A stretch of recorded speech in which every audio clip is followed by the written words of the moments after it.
एक चीज की सर मैं जानकारी आपको और दे दूं कि सामान्यतः जैसे उनके द्वारा जो नोटरी सेल के द्वारा अभी मध्य प्रदेश में जो नोटिस भेजे गए हैं, तो उसमें उनके द्वारा जो रिक्वायरमेंट बताई गई है, कॉलम नंबर 6 में बताई गई है, जिन्होंने आरक्षण का लाभ लेकर दस्तावेज अपलोड किए हैं उसके संबंध में भी उसमें गाइडलाइन दी गई है।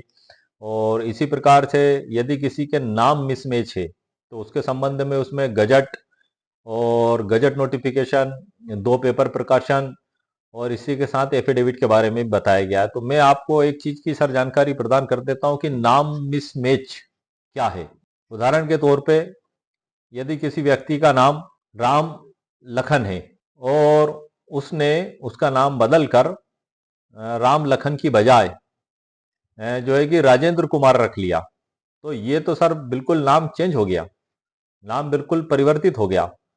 तो ऐसी दशा में जो है कि एक वो स्थिति जो उन्होंने नोटरी सेल के द्वारा जो अभी 13 जनवरी 2025 को मध्य प्रदेश में नोटिस जारी किए गए हैं और अदर स्टेटों में भी किए गए होंगे, तो ये नाम मिसमैच की कंडीशन हमारे सामने एक अलग तरीके की आ गई सर, क्योंकि इसमें राम लखन जो है कि राजेंद्र कुमार बन चुका है। तो ऐसी दशा में प्रोसीजर एक अलग प्रोसीजर होगी। और इसी प्रकार से यदि किसी व्यक्ति का नाम राम लखन सिंह है और कई जगह राम लखन लिखा हुआ है, तो ये सिचुएशन एक अलग हो गई। या आप इसको दूसरे तरीके से ऐसे भी समझ सकते हैं कि किसी व्यक्ति ने सरनेम लगा लिया बाद में, जैसे बहुत सी महिलाओं की शादी हो गई तो उनके सरनेम बाद में उनके जो पति के हैं वो लग जाते हैं। तो ऐसी दशा में जो है कि सर एफिडेविट भी दिया जा सकता है वहां पे। और जो है कि गजट प्रकाशन में तो सर जो है कि उसकी प्रोसीजर काफी लंबी है कि आप पहला पेपर में प्रकाशन करवाएंगे, फिर वो पेपर की कॉपी लेके एफिडेविट की कॉपी लेके वो जो है कि गजट प्रकाशन विभाग में आप संपर्क करेंगे, फिर वो वहां से गजट प्रकाशन करेंगे और उसमें 2 महीने, 1 महीना 2 महीना का समय भी लग सकता है, कि उसमें काफी लंबी प्रोसीजर है वो। तो वो बिल्कुल नाम बिल्कुल चेंज हो चुका है सर। तो वो एक स्थिति अलग हो गई। वैसे सामान्यतः जहां तक मेरा सोचना है सर, मैं मतलब ये नहीं कह रहा हूं कि मैंने जो आपको बता दिया तो वो बिल्कुल ऑथेंटिक ला ही हो गया। ये एक मेरी पर्सनल एक राय है कि वो एक शपथ पत्र से भी एक छोटी मोटी मिस्टेकों को दूर किया जा सकता है, कि आप अपने वो जो छोटी मोटी मिस्टेक हैं जो आपकी, तो आप एफिडेविट में लिख के उसकी नोटरी करा के और वहां पे आप पेश कर सकते हैं। और आगे की अगर कोई गाइडलाइन होगी तो नोटरी सेल के द्वारा आपको दी जाएगी।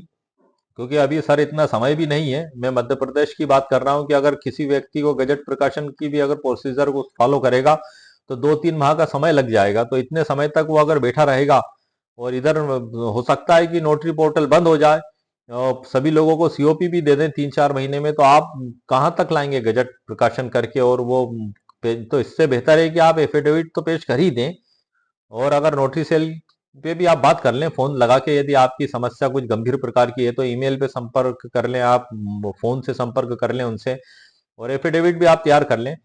जैसे कि मैंने आपको बताया कि कुछ महिला एडवोकेट से उनकी शादी हो गई तो शादी के बाद सरनेम बदला गया, तो उसमें एफिडेविट भी आप लगा सकते हैं। या किसी व्यक्ति का भी सरनेम जो पहला नहीं लगा था 10th 12th में और बाद में उसने सरनेम लगा लिया, तो भी एफिडेविट वो दे सकता है। क्योंकि आप इन छोटी छोटी चीजों के लिए अगर 2 माह अगर आप समय उधर लगाएंगे, गजट प्रकाशन करेंगे, तो उसमें तो सर इतना समय लग जाएगा कि आप आपका आपका जो है कि आवेदन भी नहीं सबमिट कर पाएंगे, दस्तावेज भी अपलोड नहीं कर पाएंगे और हाथ पे हाथ रखकर बैठे रहेंगे। तो इससे तो बेहतर है कि आप अपने सभी दस्तावेजों को अपलोड भी कर दें और साथ में एफिडेविट भी लगा दें, क्लियरिफिकेशन भी आप कर दें। आगे जो भी स्थिति होगी, गाइडलाइन जो भी नोटरी सेल के द्वारा दी जाएगी, और यदि आपको उचित लगता है ऐसा, तो आप एक बार नोटरी सेल सर बात कर लें और नोटरी सेल के द्वारा जो गाइडलाइन आपको दी जाए वो आप उसमें आगे की कार्रवाई करें।